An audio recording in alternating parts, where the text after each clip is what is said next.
នៅពេលដែលលោកអ្នកចាយលុយរៀលកាន់តែច្រើនគឺកាន់តែចំណេញមានន័យថានៅពេលដែលយើងនាំគ្នាចាយលុយរៀលឬក៏ប្រាក់រៀលរូបិយប័ណ្ណរបស់យើងកាន់តែច្រើនទៅលើទីផ្សារដោះដូរទំនិញទៅលើបញ្ញើឬក៏កម្ចីពីធនាគារសូម្បីតែការបង្កើតការងារឬក៏វិនិយោគក៏ដោយហើយជាពិសេសជានេះទៅទៀតនោះគឺការចាយលុយរៀលពីសំណាក់ភ្ញៀវជាតិនិងអន្តរជាតិទៅលើវិស័យទេសចរជំនួយពាណិជ្ជកម្មនោះ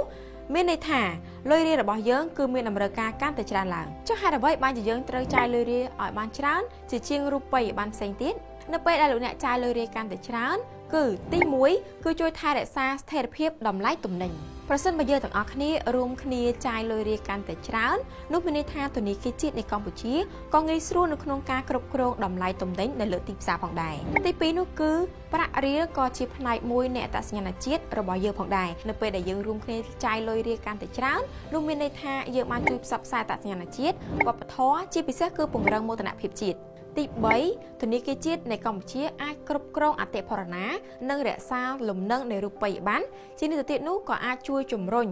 នៅការរក្សានៅរូបិយប័ណ្ណឲ្យមានស្ថិរភាពផងដែរទី4នៅពេលដែលយើងទាំងអស់គ្នាឬក៏ប្រជាពលរដ្ឋទាំងអស់ចូលរួមនៅក្នុងការចាយប្រាក់រៀលកាន់តែច្រើនក៏ជួយឲ្យប្រទេសកម្ពុជាមានឯករាជ្យភាពសេដ្ឋកិច្ចមានន័យថាកាលណាយើងចាយលុយរៀលច្រើនប្រទេសកម្ពុជានឹងលែងសូវពឹងផ្អែកលើរូបិយប័ណ្ណផ្សេងដែលអាចជួយឲ្យប្រទេសរបស់យើងងាយស្រួលក្នុងការគ្រប់គ្រងនៅគោលនយោបាយរូបិយប័ណ្ណបានល្អប្រសើរក្រៅតែពី4ចំណុចខាងលើនេះហើយការចូលរួមចាយប្រាក់រៀលកាន់តែទូលំទូលាយក៏បានផ្ដល់នូវអត្ថប្រយោជន៍ជាច្រើនផ្សេងទៀតដូចជាការបន្ថយភាពស្មុគស្មាញថ្លៃដើមនៃការប្តូរប្រាក់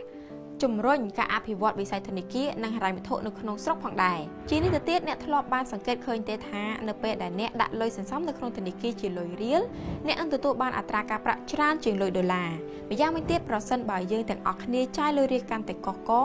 នៅទូទាំងប្រទេសបានកាន់តែច្រើននោះនឹងជួយឲ្យអត្រាការប្រាក់កម្ចីកាន់តែទាបជានេះទៅទៀតខ្ញុំនឹងលើកយកឧទាហរណ៍ជាក់ស្ដែងតែម្ដងអ្នកធ្លាប់សង្កេតឃើញទេថានៅពេលដែលមានពិធីបុណ្យផ្សេងៗដូចជាពិធីបុណ្យចូលឆ្នាំប្រពៃណីខ្មែរជាដើមនោះប្រជាពលរដ្ឋរបស់យើងបានចូលរួមចាយលុយរៀលបានច្រើនមែនទែនដោយសារតែក្នុងកំឡុងពេលបុណ្យទានគឺប្រជាពលរដ្ឋរបស់យើងគឺនិយមទៅទិញអីវ៉ាន់នៅផ្សារតូចធម្មតា